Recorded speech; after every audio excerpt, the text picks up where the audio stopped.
Good morning everyone. আমি আশা করি তোমরা প্রত্যেকে ভালো আছো এবং সুস্থ আছো। আজকে আমরা পড়ব সাহিত্য কথা বই, পৃষ্ঠ নম্বর 83। আজকে আমরা যে গল্পটা পড়ব তার নাম হচ্ছে কিসের থেকে কি যে হয়। এই গল্পের লেখকের নাম উল্লেখ নেই, এটি একটি প্রচলিত গল্প, তাই এখানে লেখকের নাম কোনো উল্লেখ নেই। তো চলো আমরা এবার গল্পটা পড়ি।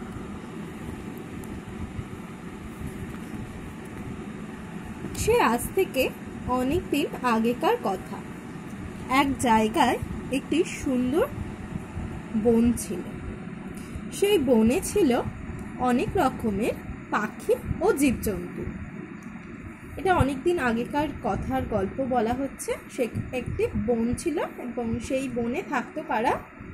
বিভিন্ন পাখি ও জীবজন্তুরা। তারপরে দেখো, চারিদিক সবুজে ঢাকা। বনের এদিকে ওদিকে ছিল কয়েকটি গ্রাম। সেই গ্রামগুলিতে থাকতো গৃহস্থ মানুষেরা।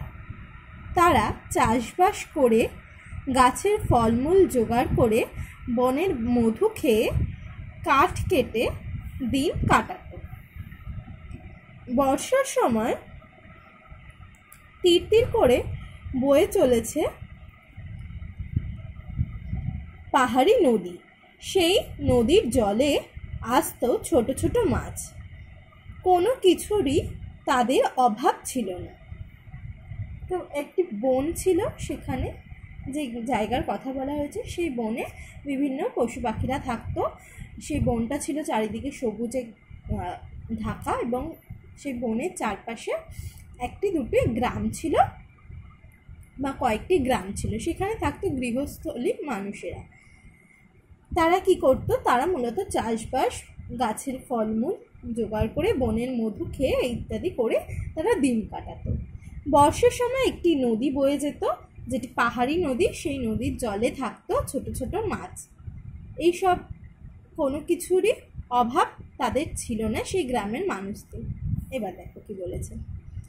সকালবেলা কিছু খেয়ে কিশোরী মেয়েরা বনে কাঠ কাটতে যেত। তারপর তারা দুপুরে ফিরে আসতো। একদিন এক কিশোরী গাছের শুকনো ডালে যেই হাত রেখে ডাল ভাঙতে যাবে, অমনি একটা কাঠ পিঁপড়ে তার হাতে কামড় দিল।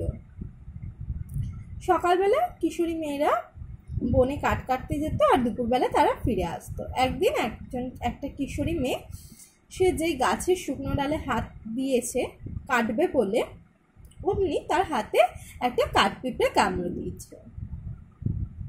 দেখো, তারপরে মেয়েটি ও বলে সরে এলো। বা হাতে ছিল কাটারি। সেটা পড়ে গেল। কিশোরীর ডান হাতটা ধরে মাটিতে বসে পড়ল। মেয়েটির বা হাতে ছিল একটি কাটারি, যেটা দিয়ে সে ডাল বা কাঠ কাটত। সেই কাটারিটা পড়ে গেল আর কিশোরী ডান হাতটা ধরে মাটিতে বসে পড়েছে। এরপর দেখো, বা হাত থেকে কাটারিটা পড়ে নিচের একটা ঝোপে গিয়ে পড়ল। ঝোপের মধ্যে ছিল ছোট্ট একটা কাঠবেড়ালি। কাটারি পড়লো তার লেজের ওপর, লেজ গেল তার কেটে। এবার মেয়েটার বা হাতে যে কাটারিটা ছিল সেটা নিচে পড়ে গিয়ে একটা কাঠবেড়ালির লেজ কেটে গেল। কাটারিটা পড়ে কাঠবেড়ালির লেজটা কেটে গেল। তারপরে দেখো কি বলেছে। কাঠবেড়ালি ব্যথায় ছটফট করে একটা অনেক উঁচু গাছের ওপর উঠে পড়ল। তার লেজ কেটে গেছে, তাই তার খুব রাগ হলো। এবার কাঠবেড়ালির লেজ কেটে গেছে, তার তো লেগেওছে, তাই সে কি করলো? ছটফট করে একটা উঁচু গাছের ডালে উঠে পড়েছে। এরপর দেখো, সে তো কোনোদিন কারো কোনো ক্ষতি করেনি। সে আপন মনে থাকে, খেলে, লাফিয়ে বেড়ায়। সে ভীষণ রেগে গিয়ে গাছের একটা বড় ফলে দাঁত বসালো। কাঠবিড়ালিটা কোনোদিনও কারোর ক্ষতি করে না, কিন্তু তার আজকে লেজ কেটে গেছে। তার তার খুব রাগ হয়েছে। এই রাগের ফলে সে কি করলো, গাছের একটা বড় ফলে কামড় বসালো। তারপর দেখো বোটা থেকে ছিঁড়ে গেল ফলটা। অনেক উঁচু থেকে সেটা গিয়ে পড়ল একটা হরিণের মাথায়। সে তখন মিষ্টি রোদে গাছের নিচে শুয়ে ঘুমোচ্ছিল। হঠাৎ মাথার কিছু পড়ায় সে খুব চমকে উঠল। এবার কাঠবিড়াল যে ফলটাতে কামড় দিয়েছে সেই ফলটার ছিঁড়ে গেছে, ছিঁড়ে গিয়ে মানে বোটা থেকে ছিঁড়ে গেছে, ছিঁড়ে গিয়ে পড়েছে গিয়ে একটা হরিণের মাথার ওপর। হরিণ সে তো শুয়েছিল, সে শুয়ে মিষ্টি রোদ পোহাচ্ছিল।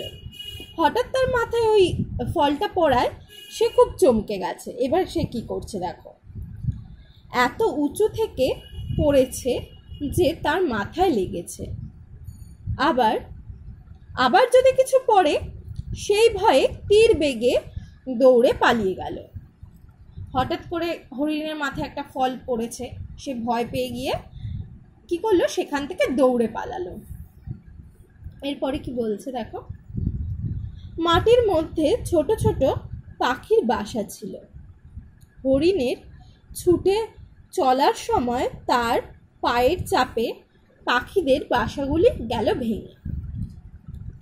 পাখিরা ভয় পেয়ে এদিক ওদিক উড়ে পালিয়ে গেল। হায়, পাখির বাসার ছানাগুলো হয়তো মরে গেল। মাটির মধ্যে ছিল ছোট ছোট পাখিদের বাসা। হরিণ যেই দৌড় আরম্ভ করলো, সেই বাসাগুলো হরিণের পায়ের চাপে ভেঙে গেল। পাখিরা ভয় পেয়ে এদিক ওদিক পাখা মেলে উড়ে গেল। আর হয়তো পাখিদের যে ছানাগুলো ছিল তারাও হয়তো মরে গেছে। এরপরে দেখো, ডিমগুলো বোধহয় ভেঙে গেল। বনের মধ্যে দিশেহারা হয়ে পাখিরা উড়ে বেড়াচ্ছে। ডিমগুলো নষ্ট হয়ে গেছে এটা ভেবে পাখিদের খুব কষ্ট হলো, তাই পাখিরা বনের মধ্যে এদিক ওদিক দিশেহারা ভাবে উড়ে বেড়াচ্ছিল। এরপরে কি হলো দেখো, একটা গাছের নিচে দাঁড়িয়ে ছিল এক হাতি। সে তার সুর দিয়ে গাছের ডালপালা ভেঙে খাচ্ছে। কোনো দিকে তার খেয়াল নেই। হঠাৎ একটা ছোট্ট পাখি তার কানের ভেতর ঢুকে গেল। পাখিগুলো তো দিশেহারা ভাবে উঠছিল। এবার একটা গাছের নিচে দাঁড়িয়ে একটা হাতি সুর দিয়ে ডালপালা ভেঙে খাচ্ছিল। এই পাখিগুলো দিশেহারা ভাবে উঠতে উঠতে একটা পাখি কি করলো, হঠাৎ করে গিয়ে হাতির কানের ভেতর ঢুকে গেল। এরপরে কি হলো দেখো, হাতির সঙ্গে সঙ্গে লাফিয়ে উঠল। এ কি হলো, তার কানের ভেতর ফরফর করছে কেন? সে মাথা ঝাঁকাতে লাগলো, কিন্তু ফরফর কিছুতেই বন্ধ হচ্ছে না, ব্যথাও করছে খুব। ভয় পেয়ে হাতি প্রাণপণে ছুটতে লাগলো। হাতির কানের ভেতর পাখি ঢুকে গেছে। এবার হাতির তো খুব ব্যথা হচ্ছে, সে ভয় পেয়ে লাফাতে আরম্ভ করেছে। তার কানের ভেতর এটা কি হচ্ছে সে বুঝতে পারছে না। সে মাথা ঝাঁকাতে লাগলো, কিন্তু ফরফর হওয়াটা বন্ধ হচ্ছে না, ব্যথা করছে খুব। এই ভয়ে হাতি কি করলো, প্রাণপণে ছুটতে লাগলো। এবার দেখো হাতি কোথায় গিয়ে থামবে। হাতি অবশেষে এসে থামলো এক চাষির ফসলের ক্ষেতে। সেখানে সুন্দর ধান হয়েছে,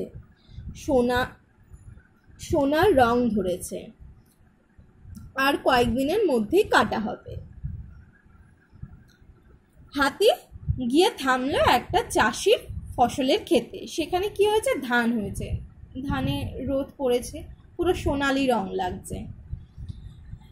ধানটা মোটামুটি হয়ে এসছে, আর কয়েকদিনের মধ্যে চাষি সেই ধানগুলো কেটে তুলে ফেলবে। কিন্তু হাতি কি করেছে, হাতি সেই সোনালি ক্ষেতের মধ্যে ঢুকে গেছে। এবার কি হলো, হাতি সেই সোনালি ফসলের ক্ষেতে ঘুরপাক খেতে লাগলো। তার বিশাল দেহ আর গোদা চার পায়ের চাপে ফসল সব নষ্ট হয়ে গেল। হাতি ওই খেতে গেছে, খেতে গিয়ে দৌড়াদৌড়ি করছে। এর ফলে কি হলো, চাষির সব ধান নষ্ট করে দিল হাতি। এবার দেখো, এসব দেখে চাষি ছুটে এলো। এ কি করছে হাতি? তার যে সব ফসল নষ্ট হয়ে যাচ্ছে, সে খাবে কি? চাষি এই হাতিকে দেখে দৌড়ে এসছে, এসে দেখছে হাতি এইসব কি করছে, তার সব ফসল নষ্ট হয়ে গেছে, সে কি বিক্রি করবে, কি খাবে, কি করবে, সে চাষি বুঝতে পারছে না। এরপরে কি হয়েছে দেখো, চাষি কি করবে। তখন সে হাতির সামনে গিয়ে বলল, এ কি করছো হাতি? আমার যে সব ফসল তুমি নষ্ট করে দিলে, কোনোদিনও এমন কাজ আর কেউ করেনি। চাষি হাতিকে গিয়ে বলছে, হাতি তুমি কি করলে? আমার যে ফসল সব নষ্ট করে দিলে, এবার আমি কি করব? তুমি কোনোদিনও এরকম কাজ তো কেউ করেনি চাষির সাথে, এটা চাষি বলল। এবার হাতি কি বলছে? হাতি বলল, আমিও কোনোদিন ফসলের ক্ষেতে ঢুকে ফসল নষ্ট করিনি, কিন্তু আমি যে আর পারছি না, আমার মনে হচ্ছে আমি পাগল হয়ে যাব। এবার হাতি চাষিকে বলছে, আমি এরকম কখনো কারোর খেতে গিয়ে ফসল নষ্ট করিনি, আমিও তো আর পারছি না, আমার তো মনে হচ্ছে আমি পাগল হয়ে যাব। কেন পাগল হয়ে যাবে মনে হচ্ছে হাতি? দেখো, আমার কানের মধ্যে যে একটা ছোট্ট পাখি ঢুকে পড়েছে, আমি কি করব বলো? চাষি, আমার কোনো দোষ নেই, আমি আর কিছুতেই সহ্য করতে পারছি না। হাতি বলছে, আমার কোনো দোষ নেই চাষি, আমার কানে একটা আমার কানে একটি পাখি ঢুকে গেছে, এবার আমি কি করব? আমার খুব কষ্ট হচ্ছে, তাই আমি তোমার ফসলের খেতে এরমভাবে ঢুকে পড়েছি। তো তোমাদের আজকে এতটা অবধি রিডিং পড়া থাকলো, তোমরা এতটা অবধি প্রত্যেকে রিডিং পড়বে, বাকি গল্পটা আমরা আবার পরের দিন পড়ব। ওকে, এটুকুই তোমাদের পড়া রইল। Good bye everyone.